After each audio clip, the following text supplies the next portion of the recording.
Saudara-saudari, marilah kita mendengarkan renungan dengan judul Para Perempuan yang Pelayanan,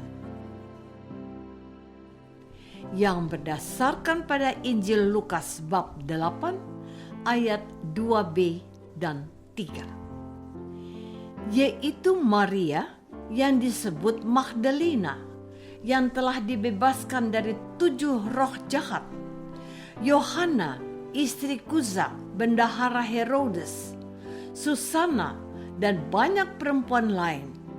Perempuan-perempuan ini melayani rombongan itu dengan kekayaan mereka. Dalam nama Bapa dan Putra dan Roh Kudus. Amin.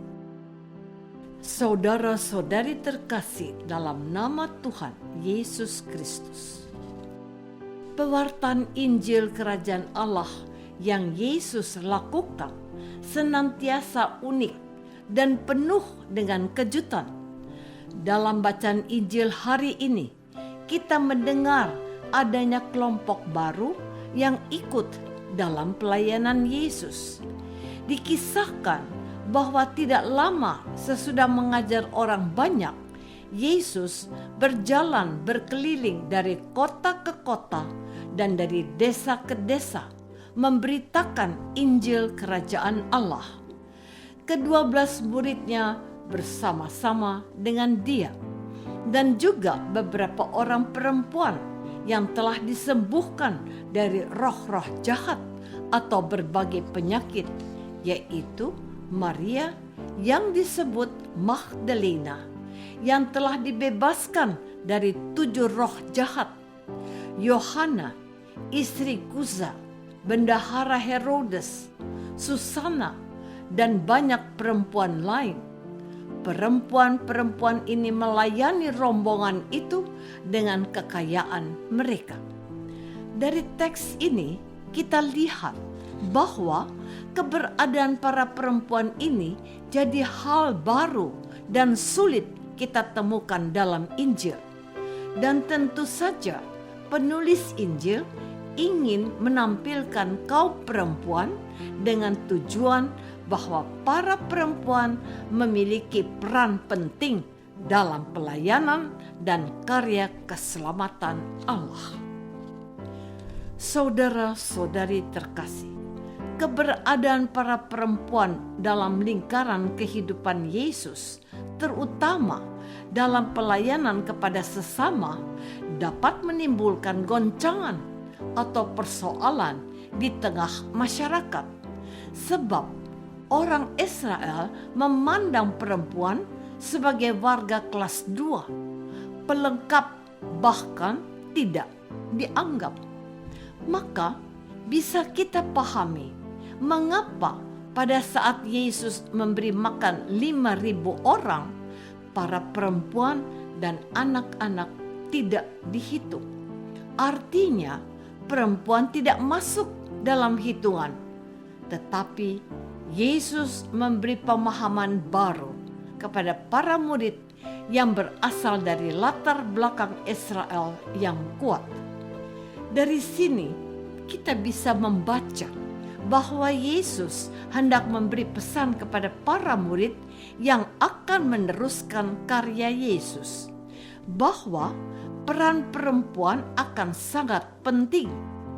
Yesus tidak ingin para muridnya, termasuk kita Kristiani, merendahkan atau menyepelekan peran kaum perempuan. Sebab di mata Allah, semua manusia sama martabat dan derajatnya. Tidak ada lagi pandangan bahwa perempuan sumber dosa. Semua manusia, termasuk kamu, laki-laki, bisa menjadi sumber dosa.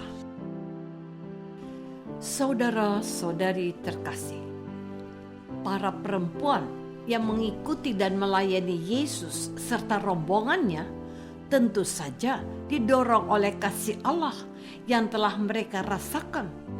Kasih Allah yang telah dialami dan dirasakan oleh seseorang mendorong mereka untuk memberikan diri mereka, bahkan sampai berani menyerahkan apa yang mereka miliki.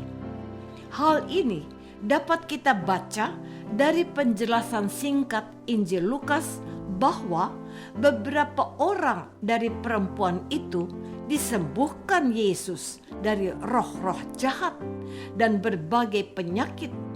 Artinya, sebagian dari perempuan ini mengalami kehidupan yang sangat buruk karena dua sebab. Pertama, pengaruh agama Yahudi. Agama Yahudi tidak memungkinkan kaum perempuan berperan lebih besar dari laki-laki. Dengan demikian, ruang lingkup dan ruang gerak para perempuan pada masa itu ibarat hidup dalam penjara. Kedua, sakit atau penyakit yang mereka derita. Dalam ajaran agama Yahudi, sakit dan penyakit dilihat sebagai sebuah kutukan atau akibat dari dosa. Artinya, orang yang tertimpa sakit, penyakit, dan mara bahaya adalah orang berdosa.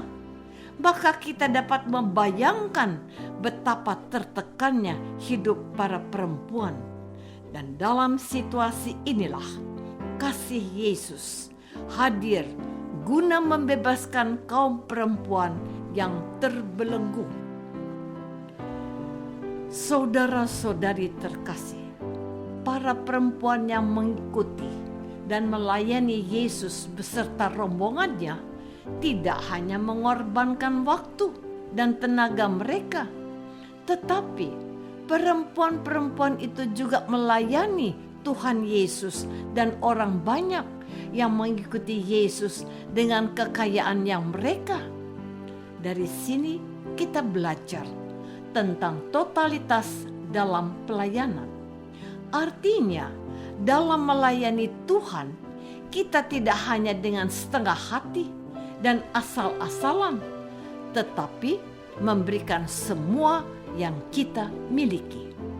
Kadang ada umat Kristiani yang berpikir bahwa aku sudah menjadi anggota paduan suara di gereja, atau menjadi petugas kolektor, atau menjadi panitia Paskah. Karena itu saya tidak perlu memberi uang untuk kegiatan gereja atau membantu pewartaan. Ini pemikiran yang keliru.